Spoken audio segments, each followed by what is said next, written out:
بسم اللہ والصلاۃ والسلام علی رسول اللہ۔ ایک سوال ہمارے پاس ہے کہ جب یہ کسائی قربانی کا جو جانور ہوتا ہے اس کو ذبح کرتے ہیں یا ویسے کسی جانور کو ذبح کرتے ہیں تو اس کی جان نکلنے سے پہلے ہی اس کی کھال اتارنا شروع کر دیتے ہیں، تو اس طرح کرنا کیسے بھائی؟ یہ جائز نہیں ہے، ظلم اور زیادتی ہے۔ ترمذی شریف کی حدیث ہے، جب تم جانور کو ذبح کرو اچھے طریقے سے ذبح کرو، چھری کو تیز کر لو، ذبیح غرام پہنچاؤ۔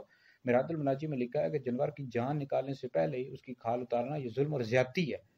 تو بھائی کسائیوں کو سمجھایا کرو، خدا کے بندے لوگ سامنے کھڑے ہوتے، ساتھ کھڑے ہوتے، ان کو چاہیے بھائی پہلے جانور اچھے طریقے سے ٹھنڈا ہو جائے، اس کی روح نکل جائے، پھر اس کے بعد اس کی کھال اتاری جائے۔ تو یہ کرنا شروع کر دیتے پیسوں کے چکر میں، کیونکہ کسائیوں کو اور جگہ پہ جانا ہوتا ہے نا، تو یہ کر رہے ہوتے ہیں اس طرح تیز تیز۔ ان کو روکا کریں بھائی، یہ ظلم اور زیادتی ہے، اس طرح ہرگز بھی کرنے کی اجازت نہیں۔ سوال سے میرا فتویٰ بھی ہے، فتویٰ بھی انشاءاللہ شیئر کر دوں گا۔ تو پیسوں کے چکر میں جو کسائی لوگ ہوتے ہیں ان کو پتہ ہی نہیں ہے بھائی ناجائز گناہ کر رہے ہوتے ہیں، وہ بے جان یعنی زبان جانورہ بول تو نہیں سکتا، تو ہرگز بھی اس طرح نہیں کرنا چاہیے۔ لوگوں کو چاہیے کہ روکیں، جو کسائی ہوتے ہیں نا بھائی، آپ پہلے جانور کو ذبح کریں، اس کے بعد اس کو ٹھنڈا ہونے دیں، اس کی روح نکل جائے، پھر اس کے بعد اس کی کھال اتاریں۔